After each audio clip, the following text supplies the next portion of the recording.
हदीस नंबर है 434।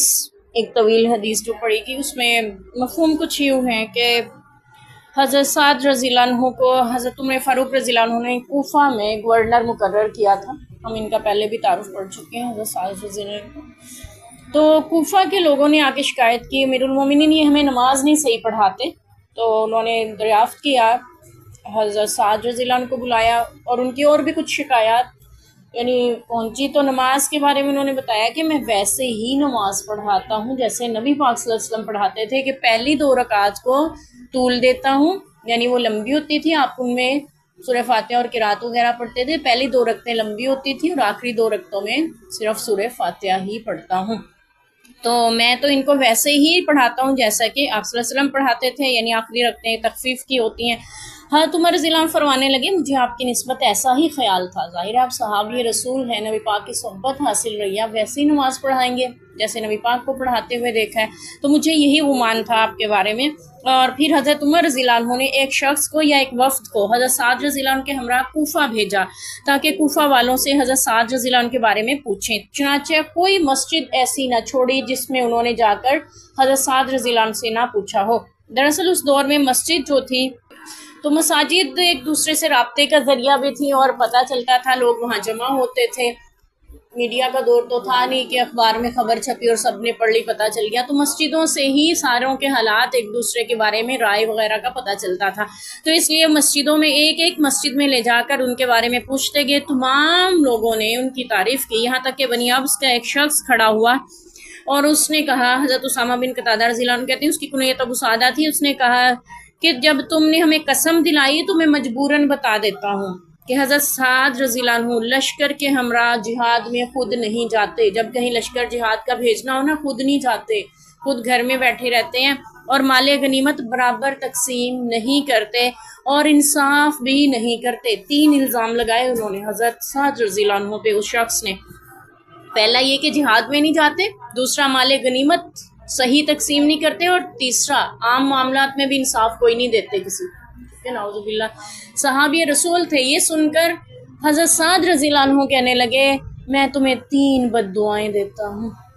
सहाबी रसूल की बद्दुआ है। आप सल्लल्लाहु अलैहि वसल्लम ने फरमाया, मेरे सहाबियों को गाली न देना, मेरा सहाबा इकराम के बारे में बुरा गुमान भी ना करना। तुम में से कोई शख्स सारी दुनिया मिलकर जो कुछ दुनिया में खर्च कर दे तो मेरे सहाबी के एक मुद्द खर्च किए हुए को नहीं पहुंच सकता।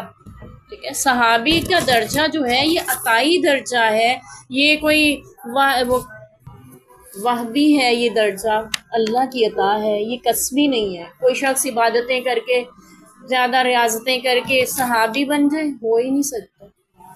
कि सारी रात नमाजें पढ़े, सारा दिन रोज़े रखे, ज़िंदगी सारी रब की बंदगी में गुजारे, सहाबी के दर्जे को नहीं पहुंच सकता। सहाबी वो हैं जिन्हें नबी पाक सल्लल्लाहु अलैहि वसल्लम की सोहबत का शर्फ हासिल हो गया, जो नबी पाक की ज़िंदगी में उनके साथ रहे, हालत इस्लाम में और दुनिया में, इसी हाल में दुनिया से रुखसत हुए। सहाबी हैं। सहाबी का दर्जा वहबियत का दर्जा है, अल्लाह की अता है। वहबी कहते हैं इसको, अल्लाह की अता है।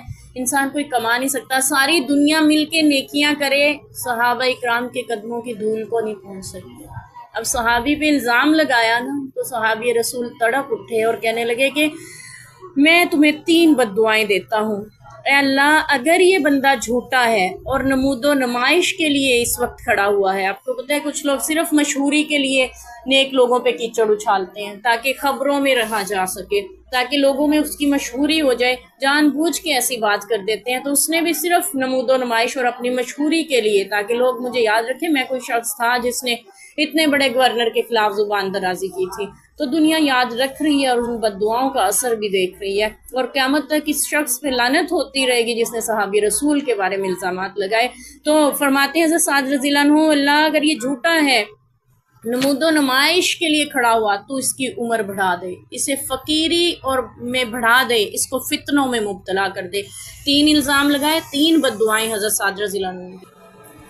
एक ये कि उम्र बढ़ा दे, दूसरी ये कि फ़कीरी बढ़ा दे और तीसरी ये कि फितनों में मुब्तला कर दे। चुनांचे ऐसा ही हुआ। इसके बाद जब उससे उसका हाल पूछा जाता तो कहता, मैं बड़ी उम्र वाला बूढ़ा हूँ, फितनों में मुब्तला हूँ, मुझे साद की बद्दुआ लग गई है। अब्दुल मलिक जो रावी हदीस हैं वो कहते हैं कि हमने उसको इस हाल में देखा कि उसकी दोनों अबरू उसकी आंखों में बुढ़ापे के सबब झुकी हुई थी और वो रास्तों में लड़कियों को छेड़ता था, उन पे दस्तदराजी करता था। ये फितनों में मुब्तला होना उसका था।